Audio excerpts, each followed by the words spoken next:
ये आपकी 2 inch arch है। जैसा कि आपको पता होगा कि एक इनडिटरमिनेट स्ट्रक्चर है। इनडिटरमिनेट स्ट्रक्चर मतलब सबसे पहले इसका DSC निकाल लेते हैं, यानी कि डिग्री ऑफ इंटरनल एक्सटर्नल इनडिटरमिनेसी। तो DSC निकालने के लिए आप लोग को पता ही होगा DSC कैसे फाइंड करते हैं। DSC = R-S है। R क्या होता है? नंबर ऑफ सपोर्ट रिएक्शन, और S क्या होता है? Number of equilibrium reaction. तो यहाँ पे R कितना सपोर्ट रिएक्शन कितना है? 2 यहाँ पे होगी और 2 यहाँ पे होगी। 2 4 हो जाएगी, तो 4 और इक्विलिब्रियम के साथ हमारे पास 3 होती है, तो 4 - 1 = 2 आ जाएगा। यानी कि ये हमारी जो आर्च है ये 1 डिग्री से इनडिटरमिनेट है। तो हमको इसको अगर सॉल्व करना है तो एक मतलब कोई एक एक्स्ट्रा इक्वेशन अगर मिल जाए तो हम इसको सॉल्व कर ले जाएंगे। कैसे ये सॉल्व हो जाएगी? तो हम सॉल्व करते हैं। यहाँ पर देखते हैं एक रिएक्शन ये है, एक रिएक्शन यहाँ से आएगी, एक रिएक्शन यहाँ से आएगी और एक रिएक्शन यहाँ से आएगी। तो अगर मैं यहाँ से एक रिएक्शन को रिमूव कर दूँ तो हमारी डिटरमिनेंट स्ट्रक्चर बन जाएगी। तो हम इसको अगर डिटरमिनेंट बन जाएगा तो इसको आसानी से सॉल्व कर ले जाएंगे। यानी कि रिमूव करने का ये मतलब हुआ अगर हमको एक रिएक्शन पता चल जाए तो पता कैसे चलेगी? तो मैं ये निकाल दे रहा हूँ।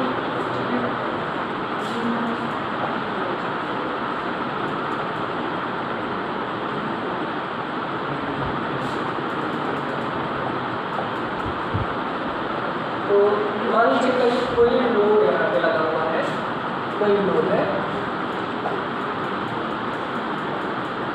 कोई लोड W लगा हुआ है। इसका नोटेशन का देते हैं A, B और C है, ठीक है, C है। तो इसका नाम ये देते हैं RA, ये हो जाएगा HA, this one is RB and this one is HB। यानी जो हॉरिजॉन्टल थ्रस्ट है वो HP है, वर्टिकल वो RB है, यहाँ पे वर्टिकल RA है, यहाँ पे हॉरिजॉन्टल HA और वर्टिकल लोड अप्लाई हो रहा है W का। तो इस पर हम कोई एक मोमेंट मान लेते हैं, एक मोमेंट आएगा जिसको हम एज्यूम कर लेते हैं मोमेंट कितना आ रहा है, ये आ रहा है, ठीक है। तो कोई ना कोई तो मोमेंट आएगा ही, तो हम एज्यूम कर ले रहे हैं कितना मोमेंट आएगा, ये आ रहा है।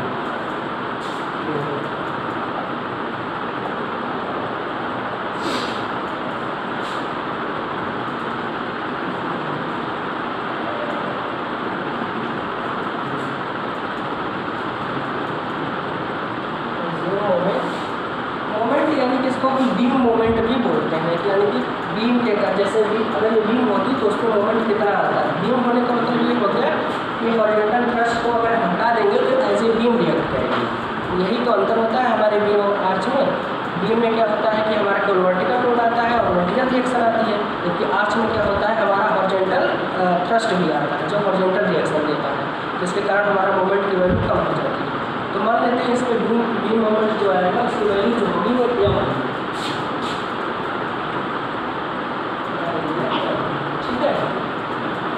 तो अब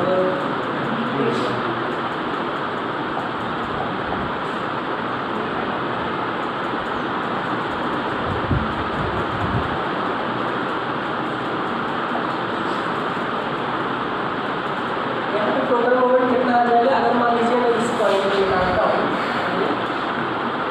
इस पॉइंट पे, और यहाँ से इसकी डिस्टेंस x में रखता हूँ और इसकी डिस्टेंस y है, मैं एज्यूम करने वाला हूँ।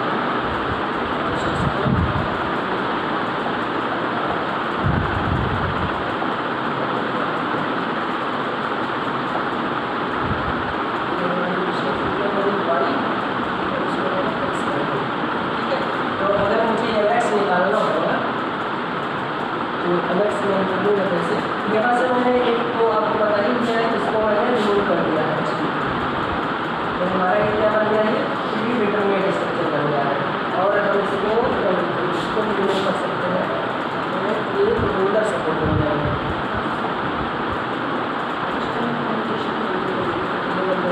रोलर सपोर्ट, और ये रोलर सपोर्ट ये क्लियर करेगा। तो यहाँ पर इसकी वैल्यू कितना आएगी, आगे डिस्टेंस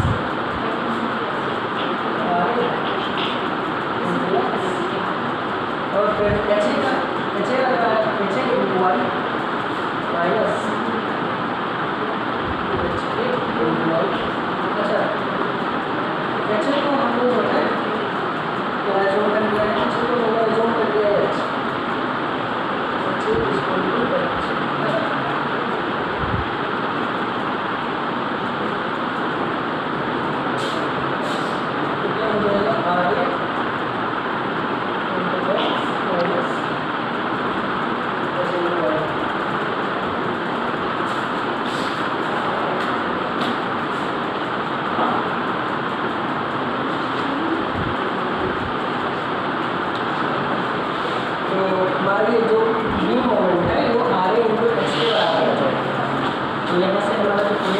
एम एक्स की जो वैल्यू आ जाएगी M minus H into Y, ठीक है, ये हमारा मोमेंट आ जाएगी। और आपको पता होगा कि total energy store in arch, total energy का फॉर्मूला तो आपको पता होगा कि नहीं पता है तो भी मैं बता दे रहा हूँ।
और आपको एक थ्योरम बताइए कास्टिग्लियानोस थ्योरम।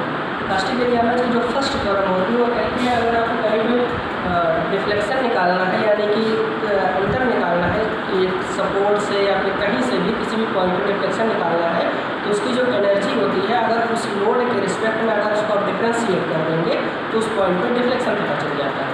तो मैं ठीक है उसी को यूज़ कर लेता हूँ। और डी एस मैंने इसमें लिया है क्योंकि ये आर्च जो होती है हमारी, ये डी एस हमारी आर्च की पूरा जो है वो लेंथ है, आर्च की लेंथ है डी एस। तो यहाँ पे मैं डी एस को भी रिमूव करूँगा क्योंकि डी एस के रिस्पेक्ट में अगर इंटीग्रेट करना होगा तो थोड़ा सा कॉम्प्लिकेटेड होता है इंटीग्रेट करना, इसलिए मैं यहाँ पे डी एस को भी रिमूव करूँगा। तो ठीक है, मैं करता हूँ ऐसे।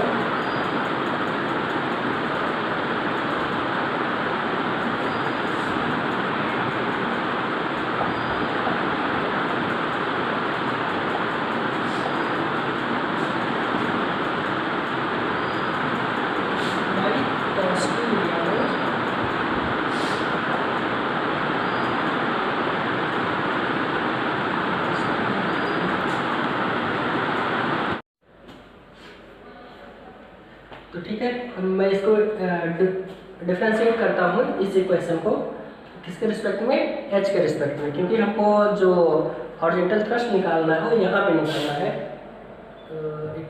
मैं आपको दिखा देता हूँ, मुझे हॉरिजॉन्टल थ्रस्ट यहाँ पे निकालना है, यहाँ पे कहीं पे भी। तो यहाँ पे अगर हमको निकालना हुआ तो मैं तो एच के रिस्पेक्ट में हम इसको डिफ्रेंशिएट करेंगे क्योंकि हमको एच की वैल्यू चाहिए। एच के कारण ही हमारा जब यहाँ से ये इधर की तरफ मूव करेगा, जब इस पर हम लोड लगाएंगे तो इधर की तरफ थोड़ा सा मूव करेगा, ये मूव करेगा तो वही के रिस्पेक्ट में हम इसको क्या करेंगे, डिफ्रेंशिएट करेंगे, तो वहाँ का हमको डिफ्लेक्शन पता चलेगा। अच्छा, होना क्या चाहिए, होना ये चाहिए कि हमारा डिफ्लेक्शन जो है जीरो होना चाहिए। तो क्यों जीरो होना चाहिए, क्योंकि हमारा ये हिंज सपोर्ट है, ये दोनों हिंज सपोर्ट है। एक्चुअल में डिफ्लेक्शन होगा नहीं, लेकिन हमने जब यहाँ पे हॉरिजॉन्टल थ्रस्ट को क्या बोलते हैं उसको हटा दिया है, तो यहाँ पे डिफ्लेक्शन आएगा। तो डिफ्लेक्शन आएगा जबकि होना नहीं चाहिए, तो होना नहीं चाहिए तो यानी कि इसका जो डिफ्लेक्शन यहाँ पे आना चाहिए वो जीरो आना चाहिए। तो इसको जब मैं करूँगा differentiate with respect to H, तो ये कितना होना चाहिए, जीरो होना चाहिए एक्चुअल में। तो ठीक है, मैं इसी को डिफ्रेंशिएट करता हूँ, जीरो के बराबर पुट करता हूँ। तो M minus H Y whole square upon 2EI ds, इसका मैं डिफ्रेंशिएट करता हूँ एच के रिस्पेक्ट में। ठीक है,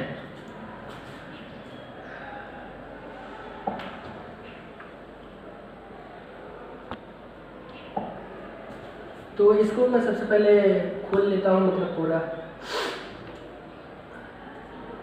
क्या हो जाएगा, M square plus H square Y square minus 2m h Y, okay, upon 2e i, ठीक है। इसको डिफ्रेंशिएट करना है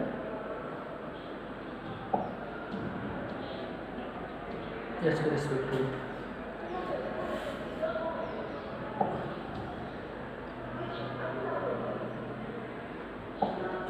इसका डिफरेंशिएशन एक कांस्टेंट है, ये 0 हो जाएगा, तो 0 प्लस इसका डिफरेंशिएशन करेंगे इसके रिस्पेक्ट में, कितना आएगा 2h वाई स्क्वायर, इसका डिफरेंशिएशन करेंगे तो माइनस 2m वाई आएगा, ओके, अपन में 2ei। अच्छा ये इसको भी कितना है 0 पर, ये भाई साहब इधर चले जाएंगे, इंटीग्रेशन हाई है और ds भी है, ठीक है, और मैंने इसको इधर भेज दिया,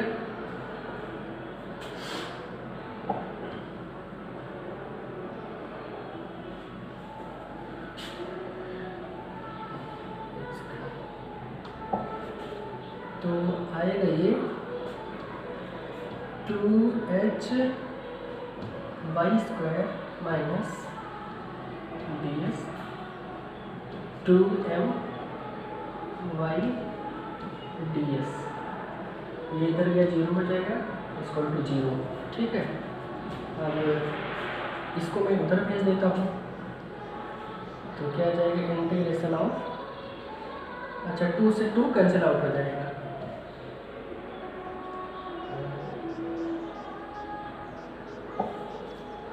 टू से कैंसिल आउट हो गया, तो ये बचेगा क्या, H Y square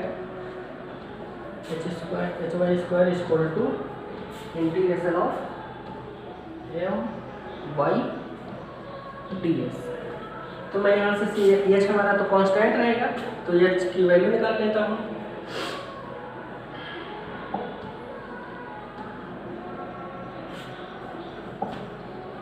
H equal to आ जाएगा integration of M y upon integration of y square d s, ठीक है। ये हमारा तो डी एस को रिमूव करना है, तो डी एस को रिमूव करने के लिए मैं सबसे पहले यहाँ पे आता हूँ ओरिजिनल फिगर के पास,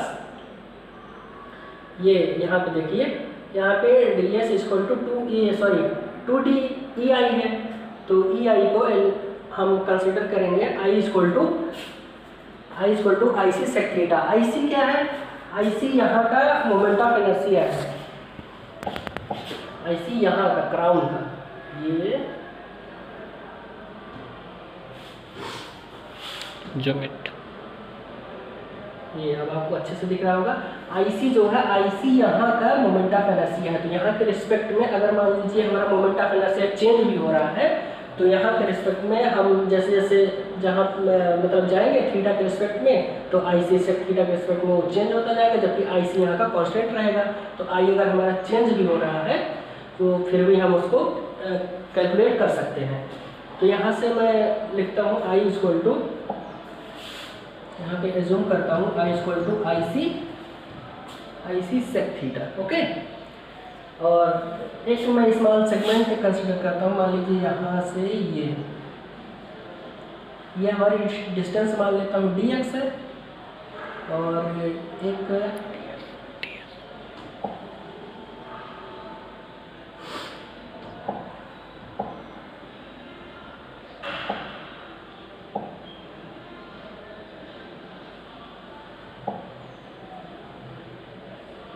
ठीक है, ये हमारा डी एक्स मान लेते हैं, और यहाँ से ये मान लेता हूँ डी वाई, ठीक है। और एक ये स्मॉल सेगमेंट है, एक स्मॉल सेगमेंट अगर है जिसको मैं एक लाइन एज्यूम कर सकता हूँ, जो हम डी एस मान रहे हैं यहाँ से यहाँ तक, अगर स्मॉल सेगमेंट हम मानेंगे तो वो कर्व भी एक लाइन के तरीके बिहेव करता है, तो इसलिए इसको हम लाइन मान लेते हैं। तो मान लेते हैं ये हमारा क्या है, थीटा है, तो यहाँ से मैं कॉस थीटा अगर लिखूँगा, कॉस थीटा इक्वल टू, ये हमारा बेस हो जाएगा, ये परपेंडिकुलर, ये हाइपोटेनस, तो बेस हमारा dx मैंने एज्यूम किया है, तो dx अपन ये ds आ जाएगा ds, तो यहाँ से ds इक्वल टू हम लिखेंगे dx अपन cos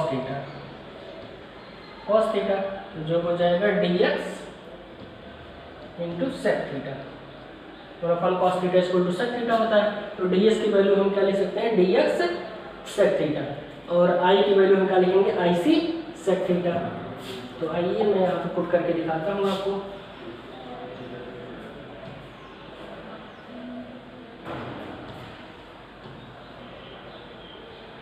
ठीक है, i की वैल्यू मैं पुट करता हूँ यहाँ पे, integration of m minus H y का whole square upon 2 e, i की जगह हम लिखते हैं ic सेक थीटा, और ds की जगह पे लिखते हैं हम dx सेक थीटा। तो हमारा यहाँ से सेक थीटा क्या हो जाएगा, शहीद हो जाएगा, क्या बचेगा, ये इतना बचेगा। तो यानी कि जो हमारा फाइनल रिजल्ट आया था यहाँ पे ये, तो यहाँ की जगह हम क्या लिख सकते हैं, केवल dx लिख सकते हैं, क्योंकि सेक थीटा भी कट गया था और ic यहाँ पे बचा था केवल, तो ic भी हमारा रिमूव ही हो गया था यहाँ से, क्योंकि वहाँ पे मल्टीप्लाई होके 0 हो गया था वो। एक मिनट मैं दिखा देता हूँ आपको, ये यहाँ पे ic रहेगा, यहाँ पे ic रहेगा, ये पूरा इधर जाके मल्टीप्लाई हो जाता है 0 से, तो ये सब 0 ही हो जाता है। तो मैं यहाँ पे केवल ds की जगह पे जो है मैं यहाँ पे सीधा लिख सकता हूँ dx,